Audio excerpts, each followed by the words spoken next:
हम बात करेंगे माध्य विचलन, मीन डेविएशन। तो किसी समंक श्रेणी के किसी सांख्यिकीय माध्य, जिसमें समांतर माध्य हो सकता है, माध्यिका हो सकती है या बहुलक हो सकता है, सांख्यिकीय माध्य से निकाले गए मूल्यों के विचलनों का समांतर माध्य, उनका माध्य विचलन कहलाता है। समझ गए कि सांख्यिकी माध्य से निकाले गए जो मूल्य हैं उनके विचलनों का समांतर माध्य माध्य विचलन कहलाता है। माध्य विचलन के लिए जो संकेत चिन्ह हम काम में लेते हैं वो ग्रीक वर्णमाला का डेल्टा, ये जो है इससे इसे दर्शाते हैं। और किस हमने माध्य जो है माध्य विचलन माध्यिका से ले रहे हैं या समांतर माध्य से ले रहे हैं या बहुलक से ले रहे हैं, जिससे भी ले रहे हैं तो उसको हम सब स्क्रिप्ट के रूप में लिखते हैं। जैसे मैंने यहाँ दिखाया है डेल्टा एम, यानी mean deviation from mean median, माध्य विचलन माध्यिका से। इसी तरह से अगर हम एक्स बार लिखेंगे तो समांतर माध्य से माध्य विचलन होगा, जो ये रहा। और इसी बहुलक से अगर हम निकालते हैं विचलन तो मीन डेविएशन फ्रॉम मोड होगा, जिसको जेड को हम सब स्क्रिप्ट के रूप में लिखते हैं। तो मीन डेविएशन के लिए डेल्टा चिन्ह, और किस से निकाल रहे हैं विचलन उसके हम सब स्क्रिप्ट के रूप में लिख देते हैं। भाई सैद्धांतिक दृष्टि से तो माध्य विचलन समांतर माध्य, माध्यिका या बहुलक में से किसी भी एक से निकाला जा सकता है, लेकिन मध्य का कोई आधार मानना चाहिए, क्योंकि यह स्थिर है, निश्चित है और प्रतिनिधि माध्य है, और इससे निकाले गए विचलनों का जोड़ भी सबसे कम होता है। ठीक है, सामान्य रूप से हमें मध्यिका का प्रयोग करना चाहिए।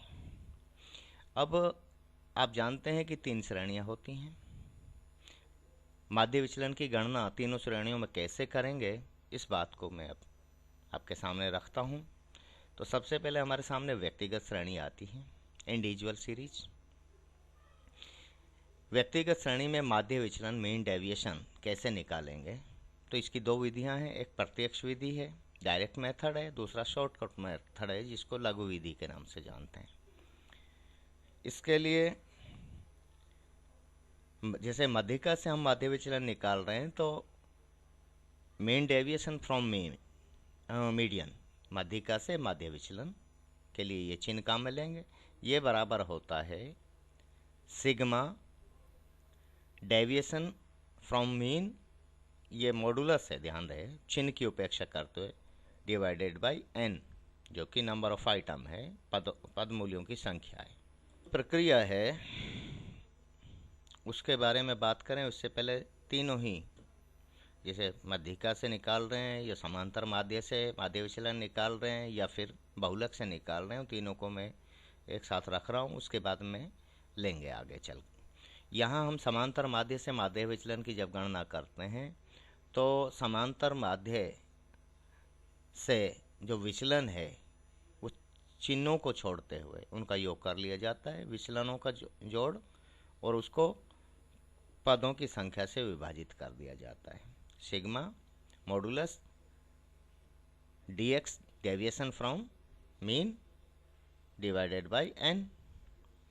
इसी तरह से बहुलक के लिए है, बहुलक से माध्य विचलन बराबर sigma modulus dz by n। ठीक है, ये इसके लिए सूत्र काम में लेंगे। अब हमें प्रक्रिया कौन सी अपनानी होगी, इसके बारे में बात करते हैं। जब हम व्यक्तिगत श्रेणी में माध्य विचलन की गणना कर रहे हैं तो सबसे पहले तो हम माध्य निकालते हैं। माध्य का मतलब है या तो माध्यिका है या समांतर माध्य या बहुलक है, तीनों ही माध्य हैं। तो सबसे पहले तो इनकी गणना करते हैं, इन्हें निकालते हैं। ठीक है, दूसरी बात, बीजगणितीय चिन्हों को छोड़ते हुए, प्लस और माइनस जो चिन्ह हैं उनको छोड़ते हुए माध्य से मूल्यों के विचलन ज्ञात किए जाते हैं। जो पद मूल्य हैं उनके माध्यमों से विचलन ज्ञात किए जाते हैं चिन्ह को छोड़ते हुए। चिन्ह को छोड़ने के लिए मॉडुलस लिखा जाता है, मॉडुलस डी, डेविएशन है। अब जैसे मध्यिका से निकाल रहे हैं तो इसको मॉडुलस डीएम कहेंगे, और अगर समांतर माध्य से पद मूल्यों के विचलन निकाल रहे हैं तो मॉडुलस डी एक्स बार, और अगर बहुलक से निकाल रहे हैं तो मॉडुलस डी जेड। ठीक है, इस तरह से अब विचलन निकाल लिए, माध्य से मूल्यों के विचलन निकाल लिए। निकाले गए विचलनों का जोड़ कर लेते हैं, सिग्मा डी। अब चाहे मध्यिका से निकाला सिग्मा डी एम हो जाएगा, और समांतर माध्य से निकाला है तो सिग्मा मॉडुलस डी एक्स बार हो जाएगा, और अगर बहुलक से निकाला है तो सिग्मा डी जेड है हो जाएगा। ठीक है, ये हम निकाल लेंगे विचलनों का जोड़ करके। और सूत्र जो हमारे पास ये रहा मध्यिका के लिए, माध्य विचलन मध्यिका से, mean deviation from median equal to sigma DM by N, माध्य के रूप में मध्यिका लिए यहाँ।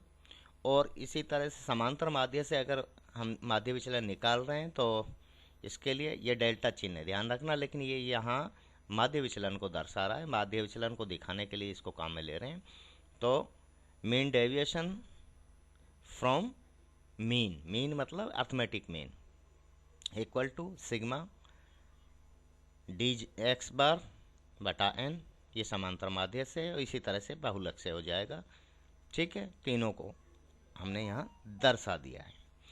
अब इस बात को भाई अभी तक जो ये हमें जो प्रक्रिया अपनानी है, तो सामान्य रूप से गणितीय जो समस्याएं हैं भाषा के रूप में आसानी से समझ में नहीं आती हैं, तो हम एक उदाहरण लेते हैं। उदाहरण के जरिए इस बात को आप समझने का प्रयास करेंगे तो निश्चित रूप से आप बहुत अच्छे से इसको समझ पाएंगे। तो उदाहरण में हमने लिया कक्षा 9 के छात्रों के वजन के आंकड़ों से मध्यिका तथा समांतर माध्य से माध्य विचलन ज्ञात कीजिए। हैं, क्या ज्ञात करना है? मीन डेविएशन फ्रॉम मीडियन और mean deviation from mean, arithmetic mean, और उनके गुणांक भी बताइए, कोफिशिएंट कैसे निकालेंगे वो भी अभी बता देंगे। ठीक है, तो देखिए सबसे पहले जो दी हुई सूचना है, ये क्योंकि व्यक्तिगत श्रेणी है तो इसको हम व्यवस्थित कर लें। व्यवस्थित करेंगे तो आरोही क्रम में हमारी प्रैक्टिस होती है, तो क्रम संख्या डाल लें, ये हमारा अपना है, हम खुद ही डाल रहे हैं। 1 से लेके और 9 तक जा रहा है ये। और जो भार है 45, 47, 47, 49, 50, 53, 58, 59 और 60, ये भार है। तो भारों का योग 468, सभी विद्यार्थी के जो कुल वजन है 468 हो जाएगा। n इक्वल टू 9 है। समांतर माध्य भी निकालना है, मध्यिका भी निकालनी है हमें, तो इसलिए ये दोनों चीज़ें हमें पता होना चाहिए। अब सबसे पहले तो हम मध्यिका निकाल लें। मध्यिका निकालने का आपके सूत्र ध्यान है, व्यक्तिगत श्रेणी में साइज ऑफ n + 1/2 आइटम होता है, और पद कितने 9 है, 9 + 1/2 बराबर 10/2, पाँचवा पद जो है ये रहा। तो मध्यिका मान है, मध्यिका वजन है वो 50 होगा, m बराबर 50 निकाल लिया। ठीक है, इसी तरह से समांतर माध्य निकल जाएगा।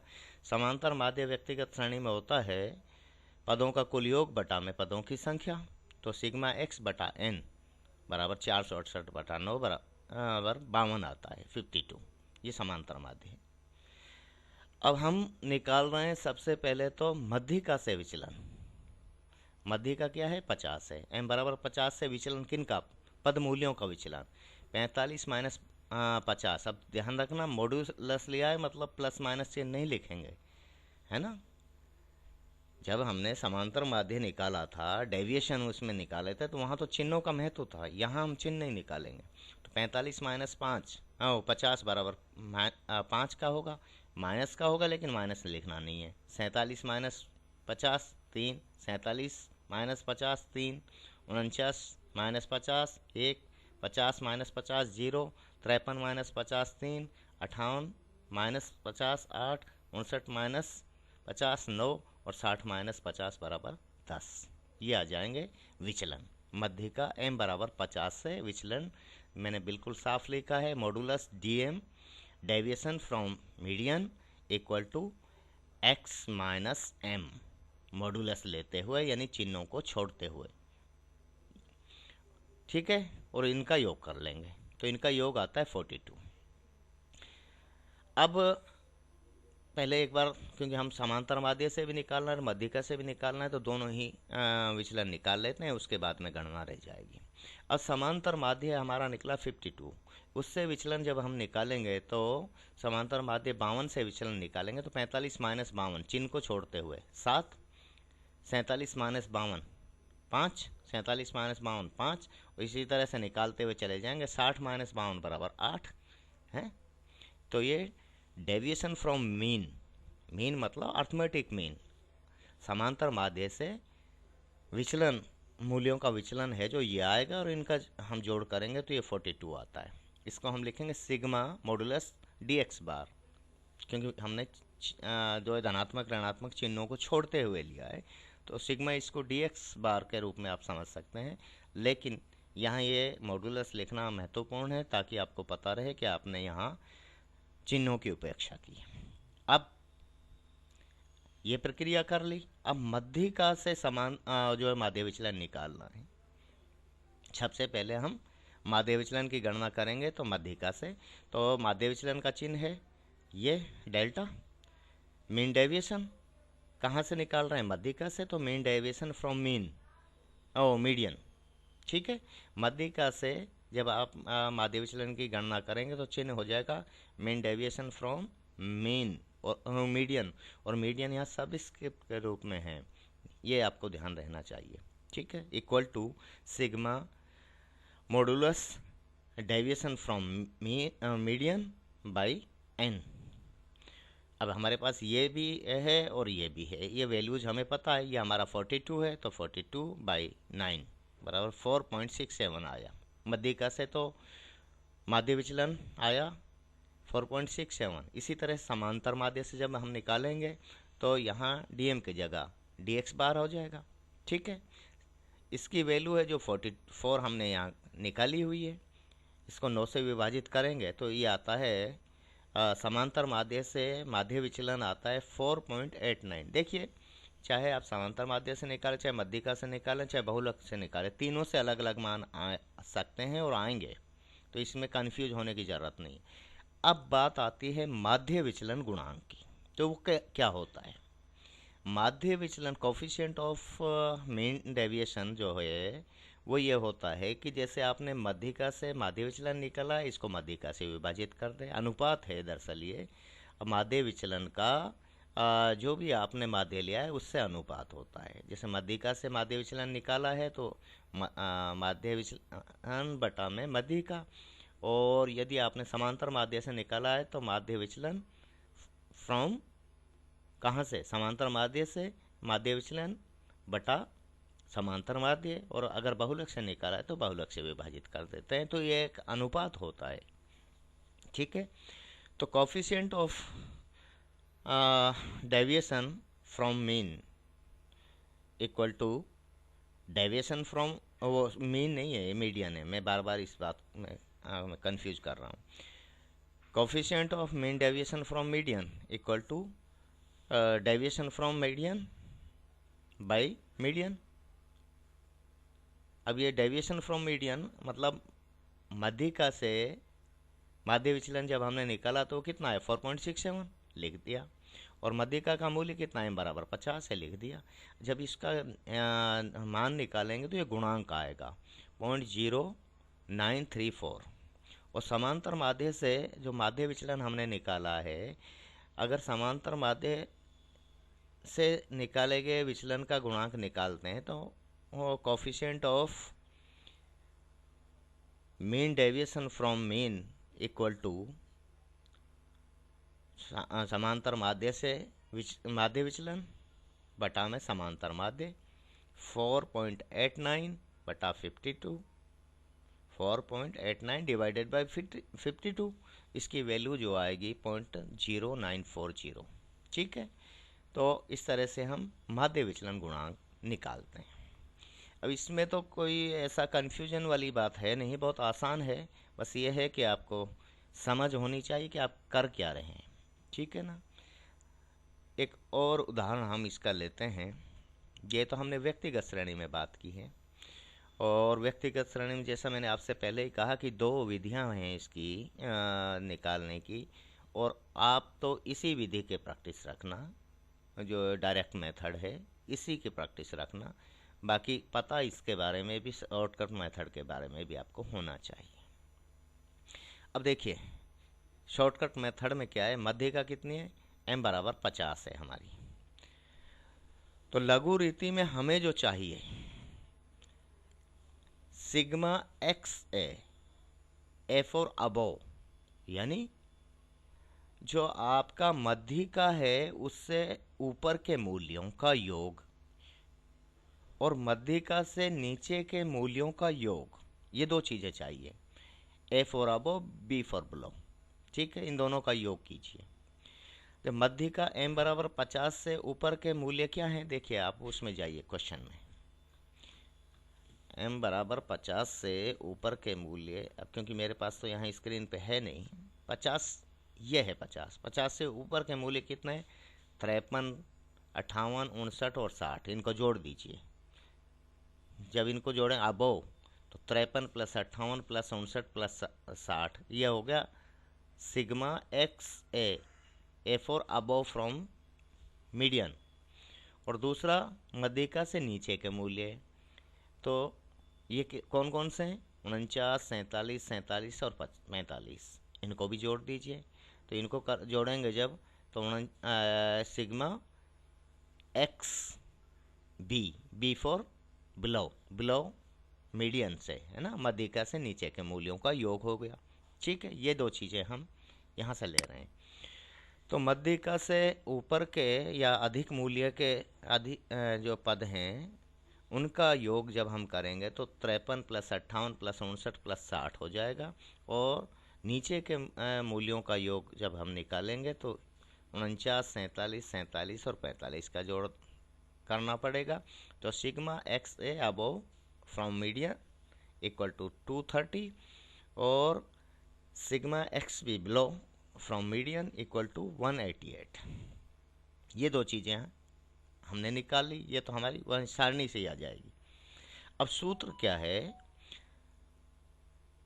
माध्य विचलन कहाँ से, मध्यिका से जब निकालते हैं उसका सूत्र ये है कि sigma X A minus sigma X B बटा एन, ये सूत्र है। एक्स ए मध्यिका से ऊपर के मूल्यों का योग और एक्स बी मध्यिका से नीचे के मूल्यों का योग, इन दोनों के अंतर को पदों की संख्या से विभाजित करके मध्यिका ज्ञात की जा सकती है। तो 230 माइनस 188 बटा 9 बराबर 42 बटा 9, जो कि माध्य विचलन आया शॉर्टकट मेथड से 4.67, और यही हमारा डायरेक्ट मेथड से आया था।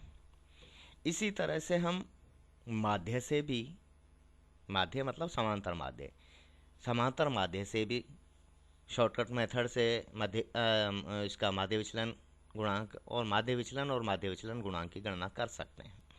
तो माध्य विचलन कैसे निकालें, इसे समांतर माध्य से। समांतर माध्य हमारे पास है 52, ठीक है। 52 से अधिक मूल्य के पद हैं उनका योग कर लें, और उससे कम मूल्य के पदों का योग कर लें। अब देखिए वापस मैं वहीं जाता हूँ क्वेश्चन में। देखिए जो भार है x है, उसमें 52 कहाँ आ रहा है, 50 और 53 के बीच, तो जो कि 52 है। तो 52 से अधिक मूल्य कौन कौन से हैं, 53, 58, 59 और 60, इनको जोड़ दीजिए। ये एक्स ए हो जाएगा सिग्मा, जब इनको जोड़ करेंगे तो सिग्मा एक्स ए हो जाएगा। और 52 से नीचे वाले मूल्य हैं 50, 49, 47, 47 और 45, इनका जोड़ कर देंगे, ठीक है। और सूत्र फिर इसके लिए थोड़ा बदलेगा, कारण क्या है कि मध्यिका तो ठीक बीच में होती है, लेकिन समांतर माध्य के बारे में ऐसा नहीं है। अब इनका जो जोड़ किया तो माध्य या समांतर माध्य से अधिक मूल्य के पदों का योग करते हैं तो उनका मान आता है 230, और समांतर माध्य से कम मूल्य वाले पदों का योग जब पद मूल्यों का योग करते हैं तो वो 238 आता है, 238।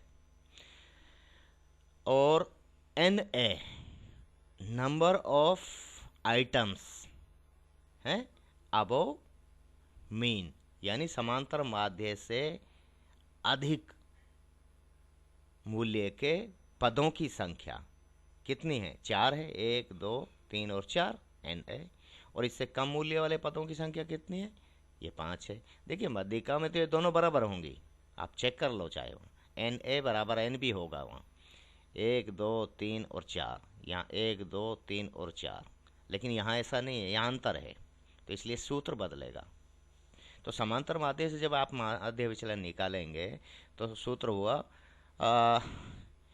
ये mean deviation from arithmetic mean या समांतर माध्य से माध्य विचलन बराबर sigma X A minus sigma X B minus, अब देखिए ये बीच में आ रहा है, N A minus N B into समांतर माध्य एक्स बार बटा में एन, ये सूत्र हो गया। बस इसमें मान रख दीजिए, ये सारी चीज़ें आपके पास हैं, मान रख के और हल करना है सिर्फ आपको। तो 230 एक्स ए यानी समांतर माध्य से अधिक मान वाले पदों का मूल्य है जो उसका जोड़ हमने 230 निकाला है, और उससे नीचे के पदों का जोड़ तो उनका मूल्य आया 238। तो 230 माइनस 238 माइनस 4 माइनस 5, और समांतर माध्य का मान है 52, तो ये 52 बटा में 2। जब इसको सोल्व करते हैं 44/9 इक्वल टू 4.89 आता है। ठीक है, ये बात मैंने यहाँ भी लिख दी है नोट में खास तौर से कि मध्यिका से विचलन वाले सूत्रों में N A minus N B into median इसलिए नहीं लिखा जाता है क्योंकि मध्यिका में N A equal to N B, यानी उससे अधिक मूल्य के पदों की संख्या और उससे कम मूल्य के पदों की संख्या दोनों बराबर होती हैं हमेशा। मध्यिका में ऐसा है, लेकिन समांतर माध्य में ऐसा नहीं है, तो इसलिए समांतर माध्य में इसे लिखना पड़ता है। मूल विस्तृत सूत्र तो यही है। अगर मध्यिका की भी बारे में बात करें तो यहाँ पे भी ये लिखा जाना चाहिए सूत्र मूल सूत्रों में, तो लेकिन क्योंकि ये हमेशा शून्य होता है इसलिए यहाँ दर्शाया नहीं जाएगा इसे। तो इस तरह से हम शॉर्टकट मेथड से भी माध्य विचलन की गणना कर सकते हैं। माध्य विचलन निकाल लिया, अगर आपको माध्य विचलन गुणांक निकालना है तो संबंधित माध्य से विभाजित कर दीजिए, वो माध्य विचलन गुणांक निकल के आ जाएगा। तो इस तरह से हम जो है माध्य विचलन की गणना कर सकते हैं। ठीक है, हमने व्यक्तिगत श्रेणी में किस तरह से माध्य विचलन मध्यिका से या समांतर माध्य से निकालेंगे वो हमने एक उदाहरण से इसको स्पष्ट किया है। अगर बहुलक से भी निकालना चाहो तो वो भी आप ले सकते हैं, और बाकी निकालना अगर वो विशेष रूप से ना कहे तो मध्यिका से निकालना चाहिए, और ख़ास तौर से निकालना चाहिए डायरेक्ट मेथड से, प्रत्यक्ष विधि से। फिर भी हमें समझ सबकी होनी चाहिए, हमें प्रत्यक्ष विधि का भी पता होना चाहिए, हमें लघु रीति या शॉर्टकट मेथड का भी पता होना चाहिए, हमें माध्य विचलन की गणना मध्यिका से, समांतर माध्य से और बहुलक से, तीनों से ही आनी चाहिए। और माध्य विचलन गुणांक जो है वो तो सिंपल सा है कि माध्य विचलन को संबंधित माध्य से विभाजित करके हम माध्य विचलन गुणांक प्राप्त करते हैं, या माध्य विचलन का संबंधित माध्य से अनुपात है जो माध्य विचलन गुणांक कहलाता है। बाकी अब रहेगा खंडित श्रेणी डिस्क्रीट सीरीज में, तो उसके बाद और सतत श्रेणी में, इसके बारे में अगले वीडियो में बात करेंगे। थैंक यू, धन्यवाद।